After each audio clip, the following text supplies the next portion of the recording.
Topito présente les pires serial killers de l'histoire. Ricardo Muñoz Ramirez. Ricardo Muñoz Ramirez est né en 1960, au Texas. Très vite, il doit faire face à son père violent et à son cousin Mike, un vétéran du Vietnam qui adore lui montrer des photos des atrocités qu'il a commises pendant la guerre. Ramirez est un tueur brutal, qui viole souvent ses victimes avant de les égorger et de les poignarder. Son parcours chaotique semble indiquer qu'il tuait impulsivement, même s'il se rabattait souvent sur des personnes âgées et fragiles. Il a affirmé à plusieurs reprises avoir été possédé par Satan, ce qui expliquerait les pentagrammes qu'il dessinait parfois au rouge à lèvres sur ses victimes.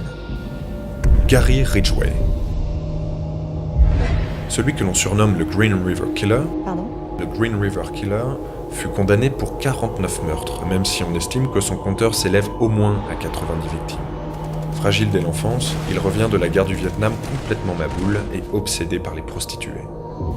C'est vers elles qu'il se tourne alors pour épancher ses pulsions. La plupart du temps, il les emmène dans les bois, les viole, puis les abandonne près d'une rivière. Un peu honteux de ses pulsions nécrophiles qui le poussent à revenir sur les lieux de ses crimes pour besogner de nouveau les corps sans vie, il décide d'enterrer ses dernières victimes avant d'être arrêté en novembre 2001. Dennis Rader. Dennis Rader est un tueur en série américain responsable de la mort de 10 personnes, dont 2 enfants. Il est surnommé le BTK Killer pour Bind, Torture and Kill, autrement dit attacher, torturer et tuer. Il attendait ses proies dans leur maison et les séquestrait avant de les étrangler. Bien qu'il ne les ait jamais violées, il a tout de même affirmé qu'il agissait pour répondre à des pulsions sexuelles. Son dernier crime date de 1991, mais il ne fut arrêté qu'en 2005, après qu'il ait recommencé à envoyer des lettres anonymes aux médias et à la police pour se vanter de son œuvre. Pourquoi ? Parce que ses enfants avaient quitté le domicile familial et qu'il s'ennuyait un peu. Jeffrey Dahmer. Dès le plus jeune âge, le petit Jeffrey est fasciné par la mort et tout ce qui se décompose en général. Petit, il dissèque des animaux morts, ce qui est rarement bon signe. Entre 1978 et 1991, il ramène chez lui 17 jeunes hommes qu'il torture en perçant des trous dans leur crâne, puis en y injectant de l'acide chlorhydrique ou de l'eau bouillante. Son but, en faire des zombies, des objets sexuels à la jeunesse éternelle.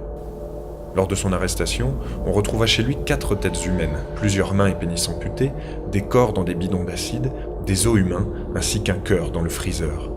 Bon appétit, bien sûr. Albert Fish. Albert Fish est sûrement le tueur en série le plus flippant que la Terre ait jamais porté. Celui que l'on surnomme le vampire de Brooklyn est un condensé de tout ce qui peut partir en vrille chez quelqu'un. Sadomasochiste dès son plus jeune âge, il développe très vite un goût pour ses propres excréments. Il se met à violer de jeunes garçons, puis s'adonne un temps à la prostitution. À 55 ans, les voix dans sa tête lui ordonnent de castrer puis de tuer des enfants. Il passera à l'acte au moins 4 fois, prenant souvent soin d'envoyer une lettre aux parents pour leur expliquer comment il avait torturé, cuisiné puis dégusté leurs enfants.